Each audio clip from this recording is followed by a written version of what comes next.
Fionmeye a už aj Destier strácajú 29 sekúnd. Bjørntegård a Fourcade 41, no a potom ďalšia skupinka Pfeiffer, Lesser a Weger so stratou 57 sekúnd.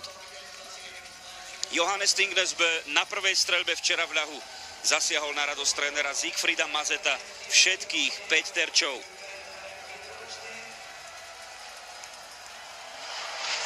Pre Bého tu bol jeden varovný prst pred majstrovstvami sveta, a to stíhacie preteky v Salt Lake City, v ktorých Bö strelecky vyhorel a obsadil len 4. miesto. Tesná rana.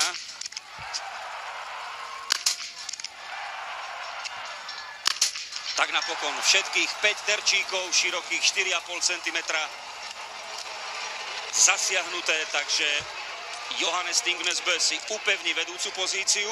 No a ako odpovedia súperi? Loginov, Fionmeye, Destier a Pidrušný. Prvá chyba Loginova. Prvá chyba Pidrušného. Aj Destier netrafil. Pidrušný pridáva druhý trestný okruh. Fionmeye taktiež s trestným kolom, takže Johannes Tingnesbø bude mať veľmi pohodlný náskok. Fionmeye a Destier netrafili, vidíte, dokonca 450 metrov v trestnom kole pre Destier a 300 metrov pre Fiona Meyeta. Za to Martin Fourcade vybielil všetky terče a môže sa posunúť na druhé miesto. Je to tak, strata Martina Fourcada na Johannesa Tingnesbøho 39 sekúnd. Pripomenieme, že na štarte mal Noor náskok 33 sekúnd. Loginov je po trestnom kole na 3. pozícii so stratou 46,5 sekundy. Tomáš Hasila na medzičase po 2100 metroch na 38. pozícii ide spoločne so Švédom Nelinom, Bielorusom Čepelinom a Fínom Grönmanom. Po streľbe Lesser na 4. mieste, strata 52 sekúnd. Švajčiar Weger sa posúva na 5. pozíciu. Tarjei Bø ide z 13. na 6. miesto v priebehu 2,5 kilometra a jednej streľby. Naopak Ukrajinec Pidrušný klesol na 7. pozíciu, tesne za ním je Nemec Pfeiffer, na 9. mieste Rastor Gujeus, no a Fionmeye, ktorý bežal 2 trestné okruhy, je 10. Ešte horšie dopadol Simon Destier, ten bude až v druhej desiatke, niekde medzi 16. až 20. miestom. Vyššie ide Antonin Guigona z Francúzska z 20. na 5. Suverén sezóny prichádza na druhú streľbu.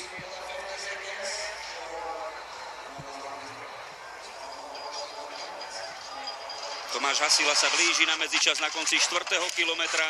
Sú pred ním Švajčiar Finelo, Slovinec Bauer, Fín Sepele, Čech Krupčík na 36. mieste. Aj Bulhár Vladimír Iliev. Dopredu sa pretláča Dominik Landertinger z Rakúska, hoci bežal 2 trestné okruhy.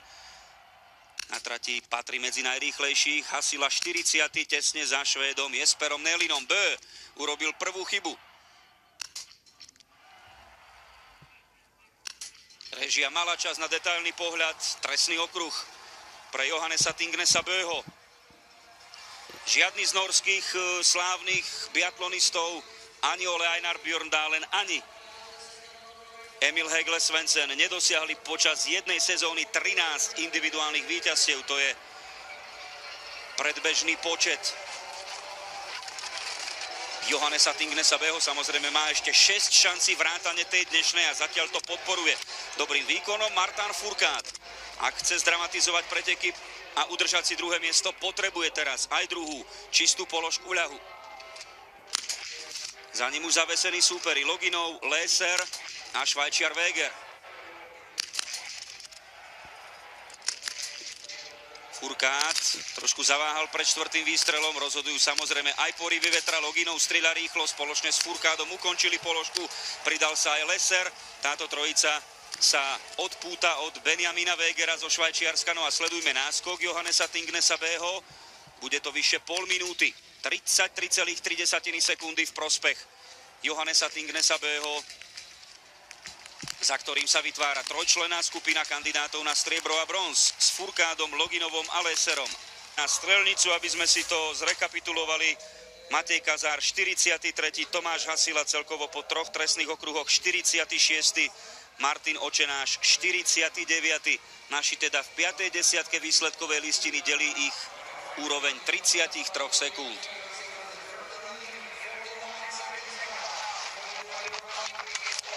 Tretíkrát na streleckom stanovišti s číslom 1 Johannes Tingnes Bø.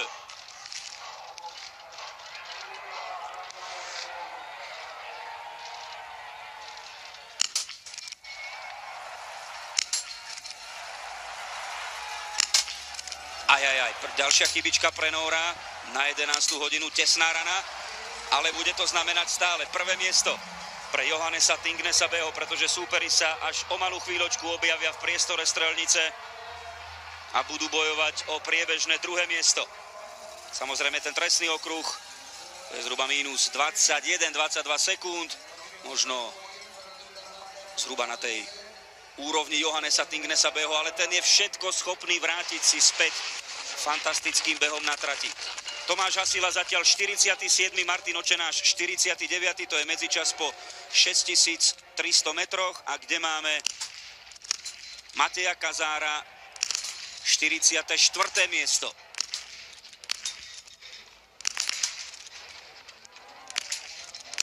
Leser netrafil jeden terčík, aj Martin Fourcade si pripisuje prvú chybu Loginov, ide do 2 trestných okruhov, platí to aj o Leserovi, aj o Fourcadovi, Weger tiež netrafil, tak to bude pre Johannesa Tingnesa Bøho obrovský náskok, 2 chyby pre Švajčiara, na druhé miesto môže ísť starší z bratov Bøhovcov Tarjej, výborne strieľa Pidrušný, výborne strieľa aj Gigona, Bø trafil všetkých 5 terčov, aj Fion Meje, čo Garaničev z Ruska pridá sa do tejto partie, zdá sa, že áno, raz netrafil Rastorgujeus 3-krát, Erlend Bjørntegård z Norska, takže ten sa prepadne. No a sledujme hodnotu náskoku Johannesa Tingnesa Bøho, je to 48 sekúnd, pripomenieme, že zo štvorice, ktorá ho prenasledovala, teraz za ním nie je nikto, pretože 19 sekúnd až 1 minúty, 25-ročný rodák zo západu Nórska, z regiónu, ktorý poznáme ako Strin, je absolútnym suverénom.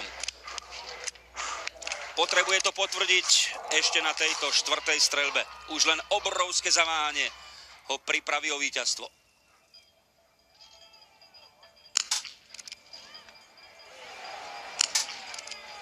Tretí a 4. trestný okruh. Pozor na to. A pozor. 3 trestné okruhy pre Johannesa Tingnesa Bøho. To je neuveriteľné. Takto sledujme. Bude to obrovská dráma. Neuveriteľné. Bø 0 plus 1 plus 1 plus 3. Sám ohrozil svoje isté víťazstvo.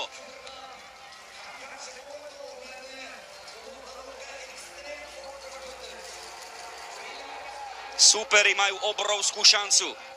Antonin Gigona trafil všetkých 15 terčov. Kto bude mať čistú streľbu z tejto petice pretekárov, môže sa stať majstrom sveta. Dvaja Francúzi, Nór, Rus a Ukrajinec. Gigona, Garaničev s chybičkou. Gigona 2 chyby, Pidrušný ho strieľal čisto, Fion Meje netrafil posledný terč a Tarjej Bø, starší z bratov Bøhovcov, taktiež netrafil, takže by Juraj Sanitra, tréner ukrajinskej reprezentácie v tej streleckej zložke, mal v opatere majstra sveta. Pidrušný je na prvom mieste. No a kde máme Johannesa Tingnesa Bøho? Stále krúži v trestnom kole, nevideli sme ho ešte pred tou zákrutou, takže Pidrušný ide za zlatou medailou. Má náskok 15 sekúnd, 2,5 kilometra do cieľa. Johannes Tingnes Bø po 450 metroch v trestnom kole sa pokúsi zaútočiť na zlatú medailu. Fion Meje stráca 24 sekúnd, už sa blíži cieľová rovinka. Veľký moment pre ukrajinský biatlon. Dmitro Pidrušný bude majstrom sveta v stíhacích pretekoch. Už je to potvrdené.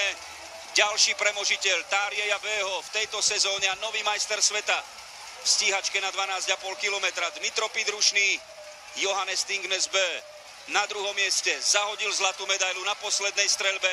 Tarjej Bø sa pokúša nastúpiť, ale Bøhovci nevyhrali súboj o zlato a nevyhrajú ani súboj o bronz. Tarjej je 4. Kentan Fillon-Maillet pridáva do svojej zbierky z týchto majstrovstiev sveta druhý bronz.